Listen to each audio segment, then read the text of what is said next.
This podcast was made possible by the generous support of our Patreon patrons. They provide us with the resources we need to produce each episode. You can join them at 90milesfromneedles.com/Patreon.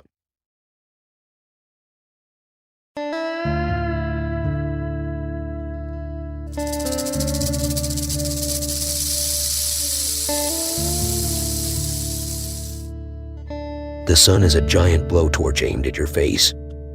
There ain't no shade nowhere. Let's hope you brought enough water. It's time for 90 Miles from Needles, the Desert Protection Podcast with your hosts Chris Clark and Alicia Pike. I'm Chris Clark. And I'm Alicia Pike. And this is 90 Miles from Needles. For this episode of 90 Miles from Needles, I thought I'd tell you about my favorite place in the desert. It's the broad, broad summit of a broad, broad hill. The hill looks like a perfect Euclidean sphere being born out of the earth, like a subsidiary small planet, just crowning, eager to be born, expelled out into the void. But as you approach the hill, that Euclidean geometric perfection fades, and the roughness of the surface comes into view. That surface is riven with washes and small canyons. Erosion has brought forth a thin mineral soil between the low and sensuously curved outcrops of granite, which supports an amazing diversity of plants. There is blackbrush, a little nondescript shrub. It's a major nurse plant for cacti and succulents, which seek the shelter of its scratchy branches until they're able to withstand the rigors of the desert. The hill is home to 5 different species of cholla cactus. There are 4 different kinds of prickly pear cactus. There's claret cup cactus. There's hedgehog cactus, barrel cacti of 2 different kinds. There's foxtail cactus of, I think, 3 different species. There's Mojave yucca and there's banana yucca with its beautiful waxy blue leaves. There are just a few places in the desert where both those yuccas grow together, and my hill is one of those places. There's just an amazing profusion of spring wildflowers, buckwheats and poppies and milkweeds and native bunch grasses, and most people that are lucky enough to visit this place probably don't notice any of those things. Because above all those things, along with some truly impressive junipers and a scattering of single needle pinions, is a sprawling, dense, and beautiful forest of Joshua trees. It's the largest such forest in the world. Those Joshua trees are why I first visited back in 1995, peering avidly out the windshield of my friend's Jeep. And they were why I came back a second time 2 years later. I had decided I was going to quit my job and write a book on Joshua trees, and this hill is where I headed. As I tell you this, that second visit was 24 years ago, and I've been back I don't know how many times during the nearly quarter century since. After a couple of visits, I started noticing the plants that weren't Joshua trees, and the rocks, and the animals. To be honest, some of the animals at first were hard not to notice. One morning early on in my history with the hill, I crawled out of my tent to see a longhorn steer standing in my campsite, maybe 15 feet away from where I was fumbling with tent zipper on my hands and knees. The longhorn averted his eyes and bowed in what looked for all the world like an apology, and he tiptoed away. Within a couple of years of my acquaintance with the hill, the cattle were all removed. It was a curious absence. And then, as if to fill the void, and in fact it was precisely filling a void, other animals started to show up. I noticed the cottontails first. That's not surprising. A pair of cottontails can make a dozen or more new cottontails in a year, and so they showed up, avidly eating the annual herbs and the grasses that would earlier have been eaten by the cattle.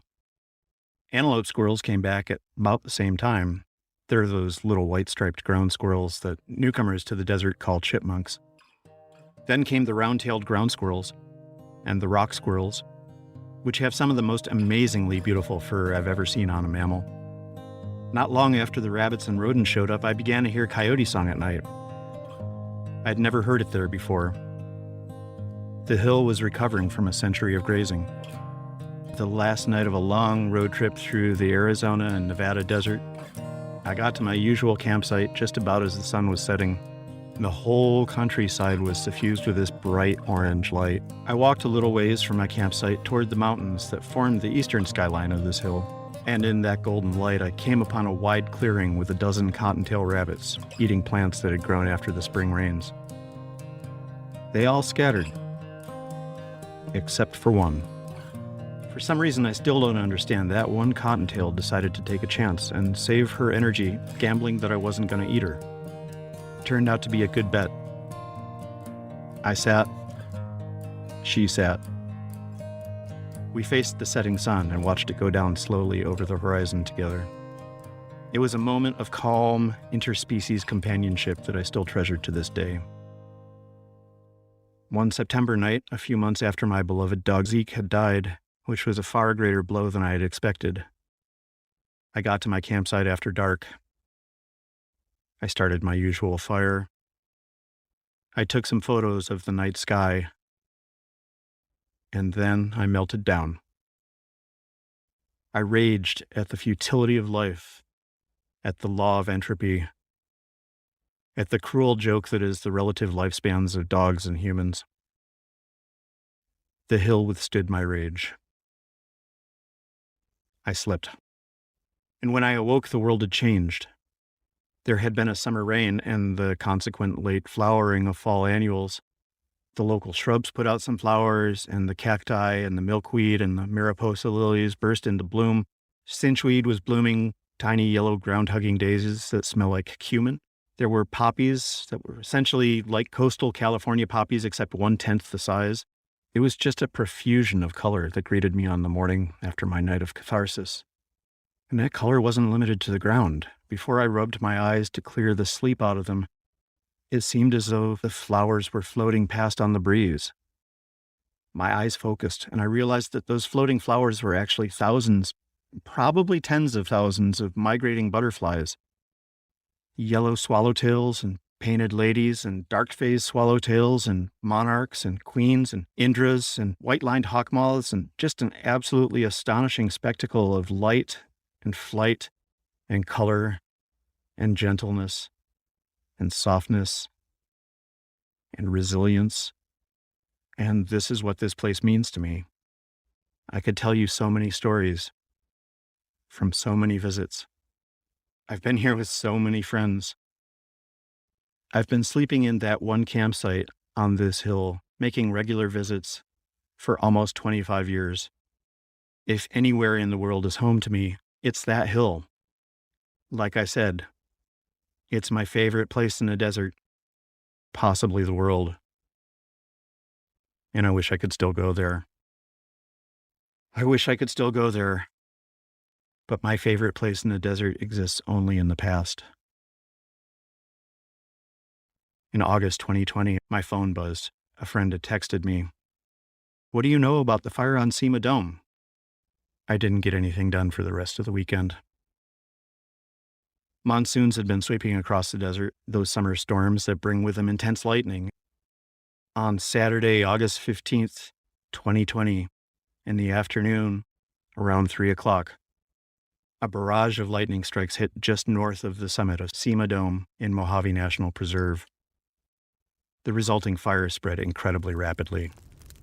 At first, the burned area totaled a few hundred acres, then 1,000, then 2,500, 10,000, 12,000 acres. It was hard to keep up. The numbers seemed to jump every time I refreshed my browser, every time I looked at Twitter. I was stuck, just 2 hours away, drowned in a feeling of helplessness like I have never known. The shrubs burned, and the choyas, and the barrel cacti, and the prickly pears, the Mojave and banana yuccas, the junipers, the pinyon pines, the grasses and the milkweed, the wildflowers of all different kinds, the young of butterflies and bees, the incautious squirrels and rabbits and lizards and snakes that couldn't find deep holes fast enough, the ferns and the fungi and the lichens and the Joshua trees. Oh God, the Joshua trees. Trees that I had known for 25 years, just the whole ecosystem of my favorite place in the desert consumed by flames, vomited into the air as smoke.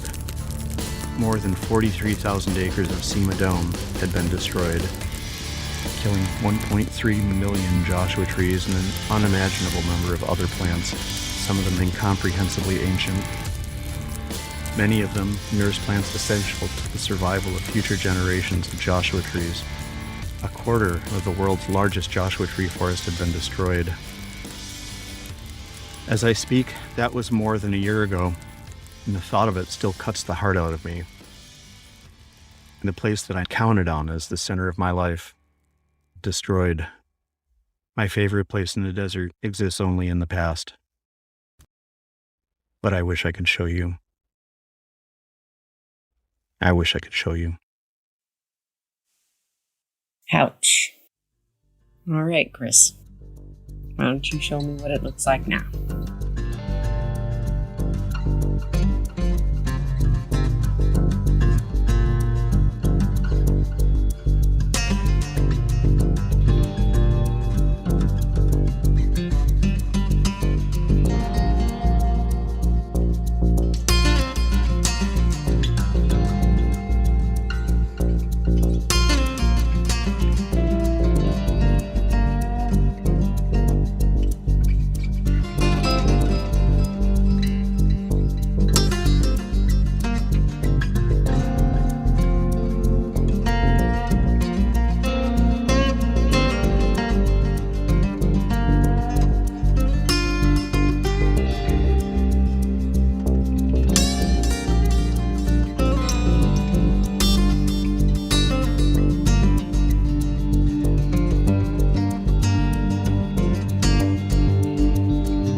Part 2, Seeing the Burn. So we're going to go up here and then at the intersection hang a left. Okay, so where that truck is that where I'm going left? That is correct.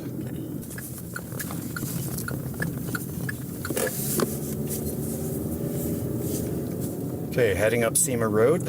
We'll be getting into the burn area in a couple of minutes. Is that where it's all burned out up there ahead? Yep, we are about 50 yards from getting into the burn area here. No. No. Jeez. That's startling.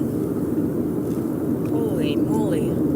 Just many square miles of dead Joshua trees, dead shrubs underneath the Joshua trees. Holy devastation. This is something else. Just bare earth. There were a lot of Mojave yuccas and banana yuccas burned here too. Hopefully we'll see some of those sprouting. Well, I just saw one that had burn damage, and then it had a tight green stem coming out of the middle of it. Yeah. So that one looks like it might just make it. I mean, the little bit of regrowth that I saw was very exciting, but that excitement is really tapering looking at how many dead trees really aren't doing anything. Yeah. No sign of life. So there's spots in here where it's hard to tell that anything happened. Some nice live Joshua trees, but then you come around a little bit of a corner and see more of the devastation. Go around that rock that way. I've learned that the hard way. That white van is in my campsite. You got good taste, but you're in my way. That tree was standing up the last time I came by. So we just keep going down the road here? Yeah. There's some healthy ones still going in here. Yep, it all looked like this before the fire. Oh, man. We're on the top of a slight rise, and all we can see for what seems like miles in any direction is a once living thick Joshua tree forest. What would be lush and green and overflowing with life is just black and brown. Devoid. I am seeing some sprouts of yucca right just to your left here. Oh, you're right. Oh. Not devoid. That's so heartwarming to see. And of course there's a hell of a lot of very, very dead cholla, Joshua tree that is not so far resprouting, completely dead looking. You can count on me to bring the cheerful. Yeah. Wouldn't expect anything less. Hey, yucca seems to be the real trooper coming back. Mm-hmm. A lot of activity here. And look at this old guy. Yeah, I caught a picture of that in February. This It's one? just like really, really striking, like silver dollar prickly pear. I have these in my yard. I'm trying to get them to propagate. Well, clearly you don't want to set them on fire. Clearly, they're not a big fan. Oh, I feel like my heart's getting a little bit of relief driving back into where it's all alive. It's just so painful. Eerie feeling again of being like in a really dense live zone, but just outside of it. It feels like death is looming and staring you right in the face, and it's everywhere you look, in between all the green. Death is always there staring at you. Interesting how these little patches of black brush are intact. Seeing these really nice resprouting clumps of yucca. Yeah. Their root base must be intense and dense to survive that kind of heat and to already be back at it. How long has it been? Just 13 months. Brilliant. A shining star. Hope. I can't believe how much joy these are bringing me. Feels like the counterbalance has been put on the scale. I think the metaphor that came to mind for me in February when I was seeing stuff that I was delighted to see had persisted was, it's like poking through the ashes of your grandmother's house and finding a door to the basement, and the cat survived and leaps into your arms. The mythical phoenix is coming to mind, to rise out of the ashes, to come back to life after life-ending devastation. But here it is. Let's stop the playback there. In listening to this again, it really seems like we're desperate on this trip to find every little bit of good news that we possibly can. Yeah. You know, it's like, here's 1.3 million Joshua trees incinerated, and maybe 1% of them will grow back a little bit. But, oh, there's a claret cup cactus that is only 3/4 singed, and, you know, the beaver tail is growing new pads from the charcoal. And it just really seems like we're so desperate for good news in this. It's just striking to me. I feel like that's the brain's. I once read that the brain is the storefront of the biggest pharmacy in the world. And in a case like Cima Dome, where it's just so sad and it's just so overwhelming, we're summoning that medicine to make ourselves feel better, because there's nothing that's going to make it better. It is what it is. It's burned to the ground. It's gone. And it's changed irrevocably for our lifetimes, hundreds of years. And so here we are, literally, we're just trying to make ourselves feel better. It is done. And we just need something to take the hurt away. It really strikes me that there are going to be places that are lost as we go through the next few decades. I mean, people that really love the beach in southern Florida, might not be there anymore. That might not be there anymore. Pretty much any low-lying country is going to lose a lot of its real estate. There are certainly plenty of examples of people that have been displaced from their homeland, and, you know, that becomes a part of their culture, that sort of collective grief. But I don't know that there is a really good precedent for grief over a place that is no longer there to go home to. And that's going to be something that we have to think about, and we have to come up for tools to address it and to help ourselves go through it. But we're going to have to think about these kind of things on a big scale, and it's going to be tough. There's just some big changes that are going to be coming in the next couple hundred years, and, you know, we're only seeing the beginning of it. I feel like it's kind of peddled or sold to us as the price of survival. Mm-hmm. These are the consequences. These are the prices that we must pay to enjoy the comfortable life that we've come to know. We need to rethink the way we're doing things on a very large scale. I mean, for me, the thing that helped most with the Cima Dome was to get involved with the National Park Service's replanting effort, which is a way of increasing our chances that it will come back to something like the way it was.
Part 3, Planting Joshua Trees. My name is Drew Kaiser. I'm the botanist for the Mojave National Preserve. Been there for about almost 7 years now. Before that, I worked for Death Valley a little bit. So been around the desert probably about the last 11 to 12 years. So what happened in August of 2020? Well, so the Dome Fire, it was about 44,000 acres and one of the largest and densest Joshua tree forests in the world. It was in the middle of August, in the middle of a heat wave. This storm front came through and a lot of dry lightning strikes. 44,000 acres burned within less than a week. We were out there doing the burn severity assessment, trying to see what the true damage was. We estimated that there was about 1.1 million Joshua trees that had fully burned, and then like an additional 200,000 that were probably partially burned. The Cima Dome has been modeled to be a climate refugia for the eastern species of Joshua tree. When we were going through and doing the burn severity assessment, we just noticed that there are these like really vast areas where basically nothing survived. No above ground vegetation was left there. And coupled with the drought that we were going through at the same time, I knew that the recovery of the Joshua trees was going to be pretty low, that there were going to be big areas with no Joshua trees. And a Joshua tree has a pretty poor seed dispersal rate. The seeds don't really travel too far from the mother plant. And so these really badly affected areas were going to take a long time for Joshua trees to come back in from the edges. So that's why we decided to do this restoration project where we were, trying to fill in some of those gaps. Being there for the past 7 years, Cima Dome was like a place where I could go and just be back in primitive forest. And the fact that it was so dense was just even that much more special. When I heard about there was a fire on Cima Dome, like my heart just sunk. And I was expecting the worst for sure, and pretty much was the worst. Driving around, doing the burn severity assessment, I was just wringing my hands like, what do I do? Just one person here at Mojave. I mean, I get a few people to come in and help, vegetation technicians and stuff, but it's just one person, what can I do for all these trees that we lost? Mm-hmm. Yeah, it was pretty bad. So tell us about the re-veg effort. How did that arise? Because I remember in the immediate wake of the fire, people were saying, there's no way that we're going to be able to restore this. And I think that was probably more out of just shock at how big the fire was. But how did this come up? We are a national park unit, and the National Park Service is trying to not intervene with, in this case, a seemingly naturally occurring disturbance event. It was lightning caused. So it wasn't caused by a car catching on fire, or it wasn't caused by a campfire getting out of control. Initially, we were thinking, well, maybe this is a natural event. Park Service policy doesn't tell us to restore, actively go in and manipulate the landscape. There are policies that allow us to mitigate climate change and protect and restore sensitive species. Took a little convincing, but I think I got the rest of the management team on board with doing just this. It's very specific to the Joshua trees, and it is because they are a sensitive species. They're sensitive to climate change. This was modeled to be a climate refugia for the species, and so we got to take care of those areas, and the policies allow us to do that. So you guys just happen to have access to a whole lot of Joshua tree seedlings that were ready to be planted out. Sounds like. Yeah, it was kind of serendipitous. We actually had about 1,500 Joshua trees that were about 2 years old when the dome fire happened. They were being grown for us over at Lake Mead National Recreation Area. They have a nice nursery over there. And we were going to use these Joshua trees for different purposes. We were going to be planting them in human-caused disturbance areas, so like car fires along I-15 or old cattle watering sites, areas that had been blown out by camping. And so we were going to be planting these Joshua trees throughout the preserve. And when the dome fire happened, I was like, well, this is probably a higher priority to get these in the ground where they're needed most. Kept the announcement of this restoration project kind of small because we were worried about getting overwhelmed. We were worried about too many people all coming at once. And then what do we do with all these people? Right after the fire, a bunch of people emailed us, hey, what can I do to help? I would love to be a part of any kind of restoration that you want to do. This is back in like 2020. So we had this list of 200 people. And so we initially just emailed that list of people. But then word got out, spread word of mouth, and it kind of snowballed into a little bit bigger than what we were intending. We had probably about 200 group leaders signed up for the dome fire restoration. And so that's not including all of the people that were coming with those group leaders. And so that was great. And we were worried about getting overwhelmed, but when we actually got people there and sent them out and they started coming back and realizing that was going pretty smoothly, I think we can definitely expand out and take on more people the next time. Yeah, that's what we're hoping to do, is get as many people as we can out there and get it done. Maybe you could go into a little bit of why you had to call it to a halt. The weather did not cooperate. We got this crazy cold front that came through. We were seeing cold, like freezing temperatures in Las Vegas, and up on the Cima Dome, we were getting down into the 20s. And that's not great for newly planted plants, especially if you're watering them. Just basically are creating an ice cube right around the root system in the ground. And so that's why we stopped. I was hoping for some warmer weather like we had the first weekend, but it just didn't work out. And so I got a little worried about putting all my eggs in one basket. Mm-hmm. And so we'll be planting the rest of them in March. It's a mixed blessing for sure. The rain, the snow, because those newly planted plants did get a good bit of moisture, which is exactly what they need. Well, I'm certainly planning to be up there in March, and I wouldn't be surprised if Alicia is feeling the same way. Yeah.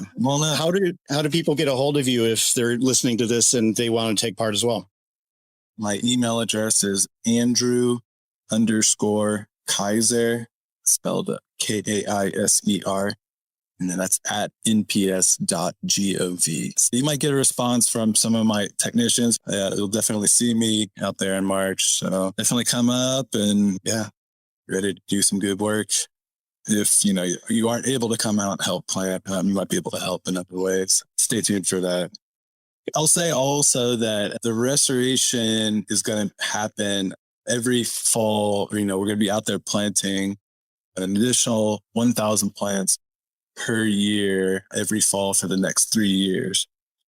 There will be lots of opportunities to help in the next few years. Yes, exactly. Taking on a life of its own right now. I think a lot of people were making a lot of friends at the last restoration event. We had people being like, oh yeah, we're going to come out, we're going to water Joshua trees, like us right here, our group right here, and we're going to meet up at a certain time. So yeah, it's a good time for all.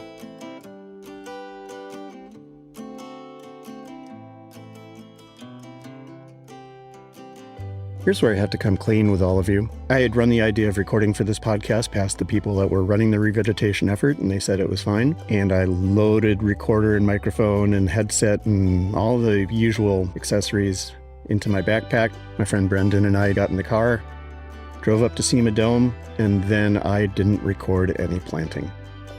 I intended to.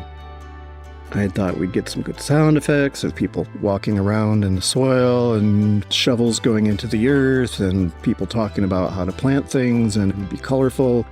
I could do a little voiceover explaining what was going on, and then I got up there with my friend and it was raining. It was cold. People were enthusiastic, but I couldn't count on them being patient enough to stand in the rain while I asked them questions. Our hands were full of seedlings and rebar and chicken wire, tools, water, and perhaps most importantly, I wasn't sure what the rain was going to do to the recording equipment. I got a little bit of audio of some of the recalcitrant camels at base camp who were objecting to the idea of being out in the rain and generally being very engaging and cuddly. Yeah, he's chatty. But I didn't record any of the planting. I'll be back in March. The replanting effort's going to resume. We will see if it's possible to record some audio for you then for use in a later episode. But we did get some trees planted. Cima Dome has played such an important role in my life, and I don't think that's over. I think it's gone through a radical shift. I think we've had a change of direction of our relationship, Cima Dome and I. I owe the place so much. For a quarter century, I looked at Cima Dome and thought about what it could do for me. It's time to turn that around. I owe this place my life. The least I can do is return the favor. And now I've got a little bit of work to do.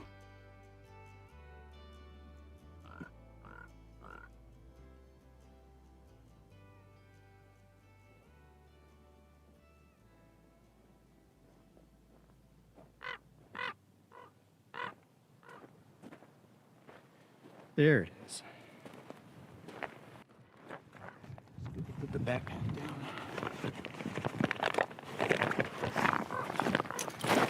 Okay, little tree. I'm really glad to see you're doing all right. Little water for you.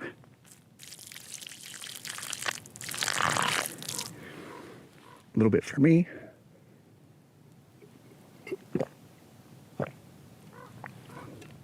And a little bit more for you.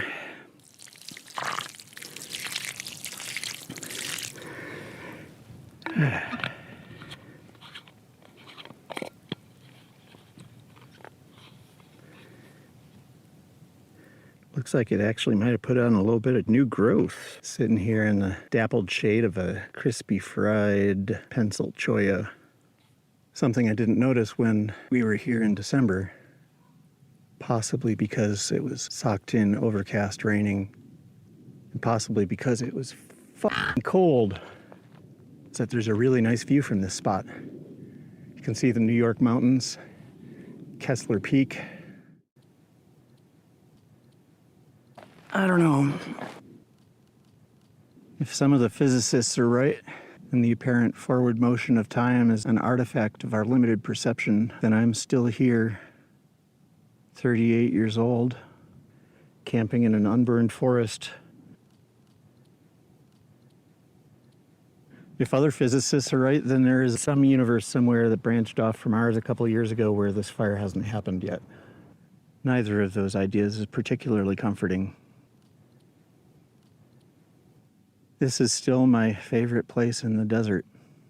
There were a couple of years where I wasn't sure about that. But my appreciation for it has gotten a lot more complicated, a lot more nuanced, a lot more tied up in how people react when a beautiful thing they love suffers a catastrophic loss. Is that the pharmacy of my brain trying to make chemicals to make me feel better? Maybe. All that is way beyond my control and way out of my pay grade. This is still a beautiful place. It's just harder to see the beauty. Okay, little tree. I'll see you in a couple of months.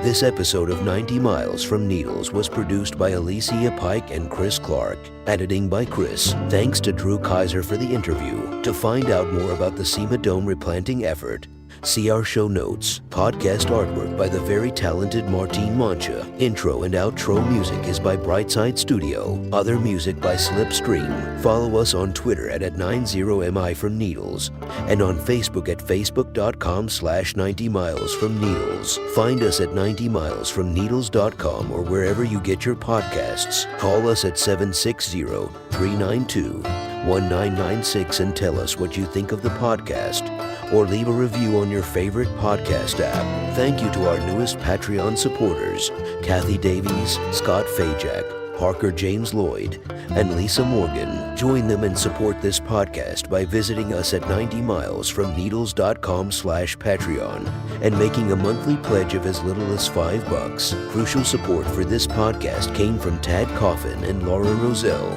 All characters on this podcast went into the Maverick Bar in Farmington, New Mexico and drank double shots of bourbon backed with beer. I'm Bouse Parker. Don't be a stranger.